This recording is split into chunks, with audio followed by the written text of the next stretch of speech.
All right, so on day 2, we're going to really continue our discussion of what is a function and what isn't a function. And just to remind you, a function is when you have one input, you only have one output. So for one x, you only have one y. So for instance, if I have y equals 2x plus 4, well, I could pick a value of x. Let's pick 0. If I plugged 0 in, well, 2 times 0 is 0, plus 4 would be 4. And I could try this several times with several numbers. I could pick 1. Well, that would be 2. 2 plus 4 would be 6. So you can see for every x that I pick, I'm only getting one y. So yes, this would be a function. So let's take a look at this one. Y equals -2. Well, let's pick some inputs. If I picked 0 for x, I'd get -2 for y. If I picked -1, I would get -2 for y. If I picked 8, I'd get -2. If I picked 100, I'd get -2. But still, for every x, I'm still only getting one y. So I don't have multiple answers, so this would still be a function. Let's take a look at another one. All right. So if you remember on the previous one, no matter what y was, I could pick any x. X could be anything. This is the reverse. So now x has to be 3, and y could be anything. So now, for every x, I have multiple y's. So this is not a function. And you can see that very clearly when you have a table of values. So if I have a table of values, x and y, and I have 7s here and numbers here, the first thing I look at when I have a table of values is, does my x repeat? If my x repeats and I have different y's for that x, then no, this is not a function.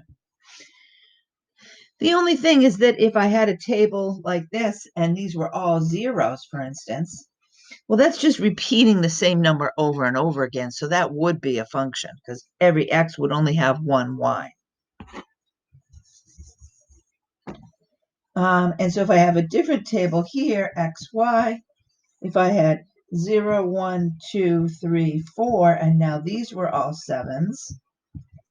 Again, the first thing I look for, do my x's repeat? Well, my x's don't repeat.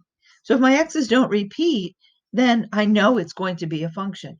I don't care if every x has the same y. Every x still has only one answer, has only one answer. So yes, this would be a function.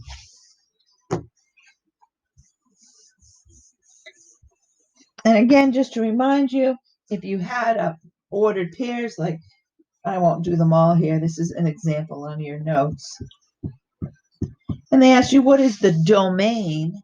Well, your domain would be all your x values. So -2, -1, 0. And your range would be all your y values. So 3, 1, 2. All right. Next thing that they talk about is this thing called the vertical line test. And it's an easy way to tell if a graph is a function or not. So in the vertical line test, if you can put a straight line vertically through your graph, if it only touches the graph at one point, then it's a function. If it touches the graph at more than one point, then it is not a function. So for instance, if I had a graph that looked like this, and it was sort of like this, and I could take a pen and make several vertical lines through the function, really anywhere, you can see it's going to touch my graph at more than one point. So for any given x, for instance, if this was x as 1, I would have 2 different y values. So no, this is not a function because my graph touches at more than one point. Let's take a look at some sort of a linear function. I had a graph that sort of looked like this. If I did my vertical line test, well, now each line is only touching my graph at one point. So yes, that is a function. And if I had something that looked like this,